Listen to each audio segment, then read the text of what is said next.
Assalamualaikum warahmatullahi wabarakatuh.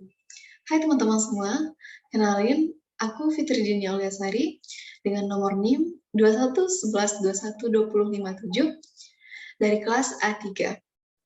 Kali ini aku akan memaparkan materi atau berbagi informasi terkait dengan proses pencernaan normal pada manusia yang berkaitan dengan mata kuliah dasar biomedik 1 dengan dosen pengampu Ibu Suci Maisyarah Nasution, SST MKM. Baiklah, langsung saja kita mulai. Jadi proses pencernaan manusia ini dimulai dari makanan masuk ke mulut, lalu organ yang ada di dalam rongga mulut itu seperti gigi, lidah, dan kelenjar mulut. Kemudian semua itu mengambil bagian dalam proses ini ya. Nah, di dalam mulut, makanan dikunyah secara mekanik dan kimiawi. Nah, makanan yang sudah dikunyah ini akan melewati faring atau persimpangan saluran dari rongga mulut ke kerongkongan. Nah, setelah melewati faring, makanan kemudian masuk ke kerongkongan. Di dalam kerongkongan, makanan akan didorong menuju lambung. Nah, gerakan ini disebut dengan gerakan peristaltik.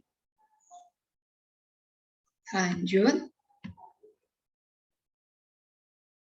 Nah, setelah sampai ke lambung, makanan akan diolah secara kimiawi dan mekanik.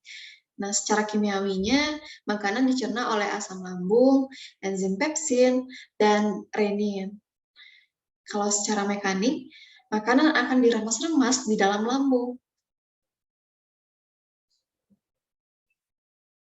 Nah, dari lambung, makanan akan didorong ke usus halus. Di dalam usus halus, sari-sari makanan diserap. Selanjutnya, dari usus halus, makanan akan didorong ke dalam usus besar. Fungsi dari usus besar ini menyerap air dan mineral dari sisa-sisa makanan. Nah, barulah makanan yang sudah dicerna akan dikeluarkan melalui anus. Baik, sekian proses dari pencernaan manusia. Nah, info yang akan aku bagikan kali ini terkait dengan kebiasaan sering mengkonsumsi makanan pedas. Konsumsi makanan pedas di Indonesia banyak digemari. Tetapi, jika dikonsumsi berlebihan, akan merangsang sistem pencernaan, terutama lambung dan usus yang berkontraksi. Bila kebiasaan mengkonsumsi lebih dari 1 kali dalam seminggu, selama minimal 6 bulan, dibiarkan berlangsung lama, dapat menyebabkan iritasi pada mukosa lambung. Dampak yang ditimbulkan dari sering makan makanan pedas ini diantaranya mah. Salah satu bahaya dari mengonsumsi makanan pedas adalah mah. Jumlah cabai yang banyak dapat menyebabkan lambung mengalami iritasi atau peradangan, yang umumnya disebut penyakit mah. Bukan hanya itu, dapat juga mengalami diare dan sakit kepala karena hal tersebut. Selanjutnya, iritasi usus. Usus juga salah satu bagian dalam tubuh yang terbilang sensitif. Sehingga, jika seseorang mengonsumsi makanan pedas terlalu banyak, maka bahaya dapat terjadi.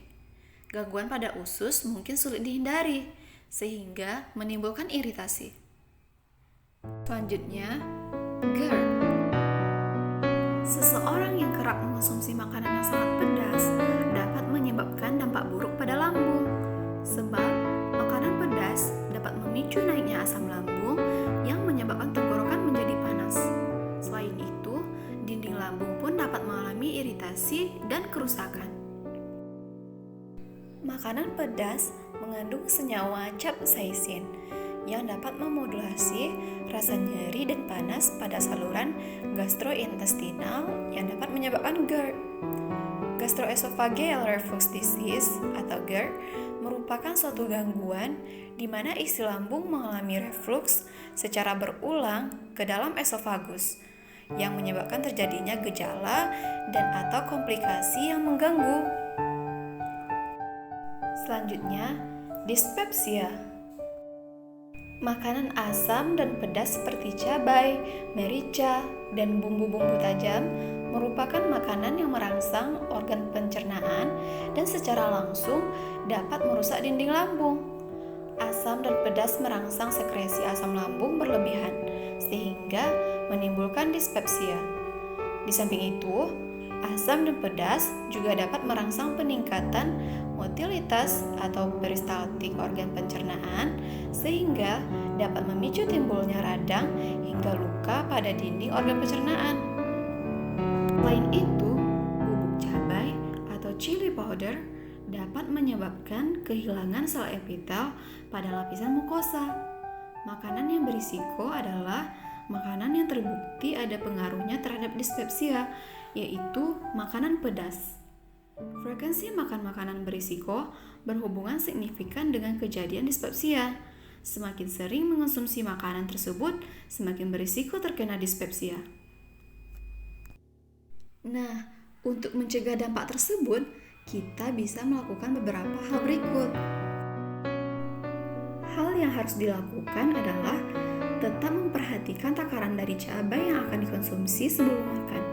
Sesuatu yang berlebihan akan selalu berdampak buruk bagi kesehatan. Kemudian, jangan makan pedas saat perut kosong.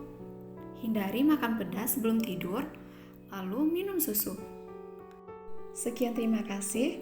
Wassalamualaikum warahmatullahi wabarakatuh.